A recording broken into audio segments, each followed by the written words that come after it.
Salve, galera!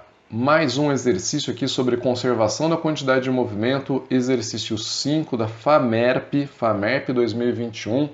Ele fala o seguinte, ó. Em um local em que a aceleração gravitacional tem módulo igual a 10 metros por segundo ao quadrado, uma esfera A desliza por uma superfície plana e horizontal ao longo do eixo X de um sistema de referência no sentido positivo. Em certo instante, ela colide com duas esferas B e C inicialmente em repouso. Após a colisão, a esfera A para e as esferas B e C passam a se mover nas direções indicadas na figura. Item A. Sabendo-se que a esfera A tem massa de 0,8 kg e que, devido exclusivamente à ação da força de atrito antes da colisão, ela estava sujeita a uma aceleração de módulo 2 metros por segundo ao quadrado no sentido negativo do eixo x, calcule a intensidade dessa força em newtons e o coeficiente de atrito entre a esfera A e a superfície do plano. Então, esse primeiro item é sobre a força de atrito, certo? O que a gente pode pensar aqui? A esfera A, antes de colidir com as outras duas esferas, estava sofrendo a ação de uma força de atrito. Uma força de atrito contra o deslizamento dela. Tá aqui, ó. Força de atrito, isso com ela se movendo para a direita. Tá aqui, ó, velocidade para a direita. E essa força de atrito provocou uma certa aceleração. Então a gente pode dizer aqui, ó, para o item A, que a força de atrito que atua sobre essa esfera atua como força resultante, então é igual à massa da esfera A multiplicada pela aceleração. A massa da esfera A, ele deu para a gente 0,8 kg, estou grifando aqui no enunciado, a 0,8 kg. A aceleração 2 metros por segundo ao quadrado, também está no enunciado. Então essa força de atrito, FAT, é igual a 0,8 multiplicado por 2, 1,6 newtons.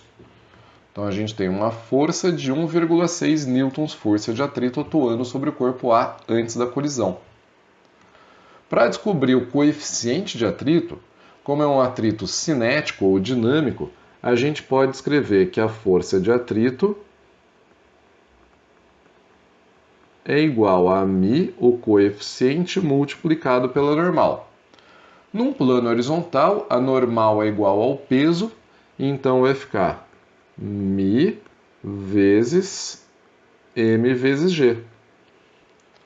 Força de atrito 1,6, que é igual ao coeficiente μ vezes a massa 0,8 multiplicado pela gravidade 10. 0,8 vezes 10 dá 8, que eu vou passar dividindo.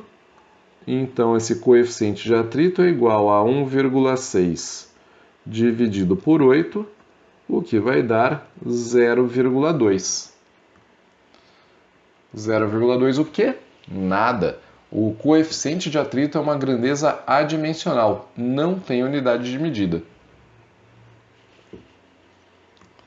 E agora, passando para o item B, vamos lá, o que ele pediu?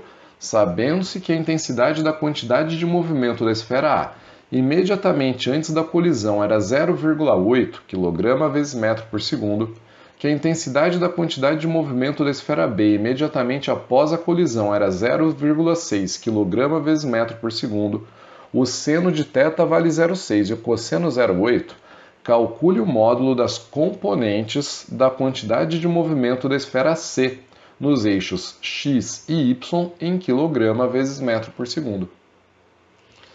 Tá, vamos lá, acompanha comigo aqui no desenho, ó. Antes da colisão, a esfera A chegou com uma quantidade de movimento QA, que é a quantidade de movimento inicial. Depois da colisão, ela ficou parada e as duas esferas saíram com quantidades de movimento QB na direção da velocidade VB e QC na direção da velocidade VC. Essas quantidades de movimento finais podem ser decompostas nos eixos x e y. Então, eu tenho aqui uma quantidade de movimento QBx e uma quantidade de movimento... Opa, peraí que está muito feio isso.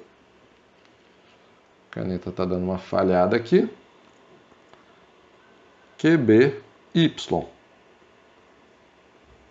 A quantidade de movimento QC também pode ser decomposta em QCx e QCy. O que ele pediu para a gente descobrir é justamente QCx e QCy. Então, o que a gente vai fazer aqui? Começa pela conservação da quantidade de movimento. Quantidade de movimento final é igual à quantidade de movimento inicial. Mas isso é um vetor, quantidade de movimento é uma grandeza vetorial, e a gente pode separar isso em duas partes. Quantidade de movimento final em x é igual à quantidade de movimento inicial em x. E a quantidade de movimento final em y é igual à quantidade de movimento inicial em y. Vamos chamar essa equação em x de equação 1 e a equação em y de equação 2. Agora, usando primeiro a equação 1, a gente pode escrever o seguinte, a quantidade de movimento final em x é igual a QBx mais QCx. E a quantidade de movimento inicial em x, a inicial, é a quantidade de movimento do corpo A na direção x, direção horizontal. O que a gente sabe aqui? A gente sabe que a quantidade de movimento QB em x é igual a QB, quantidade de movimento do B, multiplicado pelo cosseno do ângulo θ. Você vai falar, Araújo, por que cosseno do ângulo θ? Repara no desenho que a componente QBx é adjacente ao ângulo θ. Está colada no ângulo θ. Por isso é QB cosseno de θ. QCx é justamente uma das coisas que eu quero descobrir, componente horizontal da quantidade de movimento em C, e a quantidade de movimento de A em x é a quantidade de movimento inicial total, que vale 8 kg vezes metro por segundo. Então aqui é a quantidade de movimento QA. Quantidade de movimento QB, ele forneceu para vocês, está aqui no enunciado, 6 kg vezes metro por segundo. Então 6. O cosseno de θ vale 0,8 mais QCx, que é igual a QA, 8 kg vezes metro por segundo. Galera, 6 multiplicado por 0,8 vai dar 4,8. Então, 4,8 mais quantidade de movimento do C em x é igual a 8. Passa esse 4,8 para a direita subtraindo. E essa quantidade de movimento do bloco C, do corpo C, em x na horizontal, é igual a 3,2 kg vezes metro por segundo. Essa é a primeira parte da resposta. A segunda parte vem da equação 2, do eixo y.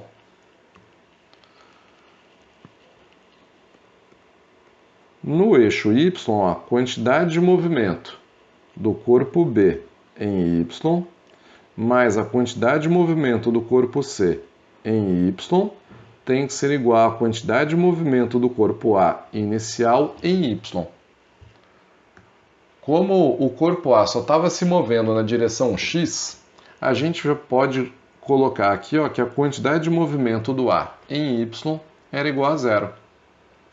E aí, a quantidade de movimento do corpo B em y é igual a QB vezes o seno de θ. Então, reparem que no desenho, o QBY não está colado no ângulo θ, ele está sem o ângulo θ do lado dele, por isso QB sem θ, QB vezes o seno de θ, mais QCY é igual a 0, então vai ficar quantidade de movimento do corpo C no eixo Y igual a menos a quantidade de movimento do corpo B vezes o seno de θ. Quantidade de movimento do B, 6.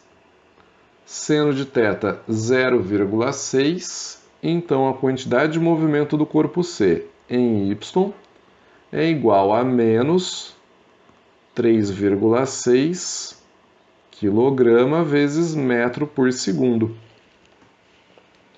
Cuidado aqui nesse momento, ó. Porque o menos significa o quê? Sentido oposto. A gente considerou que a quantidade de movimento do corpo B, que está para baixo, é positiva, então essa quantidade de movimento do corpo C negativa significa que ele está indo para cima. E só isso.